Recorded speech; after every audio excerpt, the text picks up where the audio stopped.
your book, The Wealth of Nations.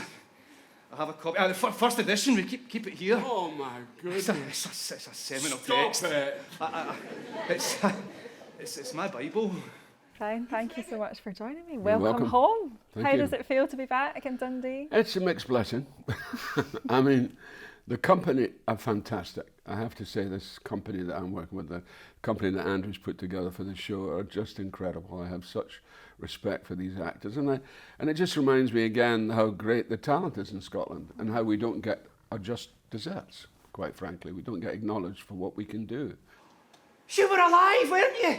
1776, the publication of this, and the birth of America. But I never got to see it with my own eyes, how it all unfolded. The founding fathers, they referenced you in the Constitution. Oh, come on. Make it happen. Tell us what it's all about. The centres around the 2008 banking crisis, financial crash, and specifically the role that Royal Bank of Scotland played within that. We look at the role that Fred Goodwin had when he was leading Royal Bank of Scotland, but also his team, the politicians around that time, a lot of the key stakeholders that were involved in decision making. And in our story, we also bring in a character from centuries ago, Adam Smith, and imagine in our world that James Graham's created, what might happen if Adam Smith suddenly arrived around 2008 and realised how we'd misquoted his sense of what he meant by the word capitalism. You're playing Fred the Shred Goodwin. That's no mean feat. well, indeed. It's Fred, obviously haunted by Adam Smith, played by Brian Cox. There's a whole other angle to this Fred, which is a lot of fun. I know you're, of course, taking this plane to Edinburgh, which is a whole other beast, whole the other Edinburgh thing, International yeah, Festival. Quite different. Quite different. The last time I did the Edinburgh Festival was in 1969, would you believe? So I haven't done the Edinburgh Festival for a long time. You looking forward to it? Yeah, because I think this is a great piece of work. I think this is a unique piece of work, and it's world class. James Graham has written an amazing piece of play, and the audiences are they love it, and they're surprised because they don't know what to expect, and they get what they don't expect either. Yeah. We're quite good at keeping you humble, I think, Scots, aren't we? Oh yeah, well, you're definitely humble here.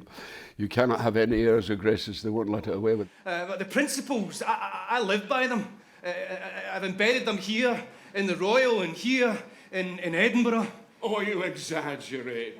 Do not flatter, please. It's so relevant to a Scottish audience, but of course at the Edinburgh International Festival you'll have a global audience there too. You have people coming from all over the world. It's a global story, the financial crash. I think actually as Scottish citizens, I wonder how many of us, we know the RBS thing, but how many of us relate the chronology of that to the whole crash. And I think it'll be maybe interesting for international theatre goers that are coming for the festival to relate maybe what happened to them, their lived experiences in the countries, relate that back to Edinburgh. The way that this play's been done makes it accessible for an audience that maybe don't know the ins and outs of it. Oh no, totally. Everyone I speak to, and I certainly when I read the script first time, you come out of it feeling like you have a better grasp of why this financial crisis happened without sitting and reading a book on the theory of economics. If you think about banking, economics, finances, you don't necessarily go great night out. But what he's written is this satire that's got a lot of comedy in it.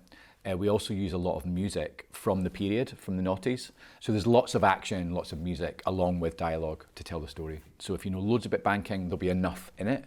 If you know very little, you'll be able to understand the story. And what's it been like working with such talent? Sandy Grierson, Brian Cox, I mean, and a company full, brimming with talent. It's an amazing room to have been in, and sometimes you're just sitting watching an acting masterclass, or a company really bond as an ensemble to tell this story, and sometimes I sit and just watch in awe. It's a lot of work they're putting in. It's an incredible company. What do you like to do when you come back to Scotland?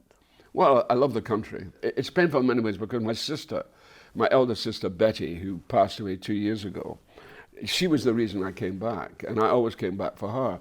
So she's not here, and I find that hit me rather badly that my sister wasn't here. So I thought, oh, it's not the same. And it isn't the same without her.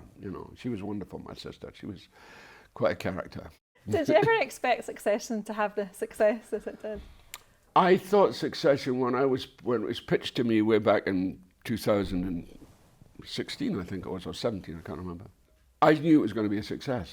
I just thought this is a brilliant, and then in the hands of Jesse Armstrong, I mean, he's just an amazing, I mean, his team, just phenomenal. The team of writers they've got, they've just been great to work with, you know. Do you still miss Logan Roy? No, I don't. I really don't. I mean, it was great, and it was a great success, and it's done me a lot of good. But I move on. I don't dwell. You know, I never say, "Oh, my past." You know, I don't have a big book and say, "This is when I was very successful. I did that, and then I did that." And It'd be a pretty big book, I think. Yeah, it would be a pretty. But I don't do that. As my mother used to say, "It's great in the theory. Just get on and get off." So that's what I do. I get on and get off.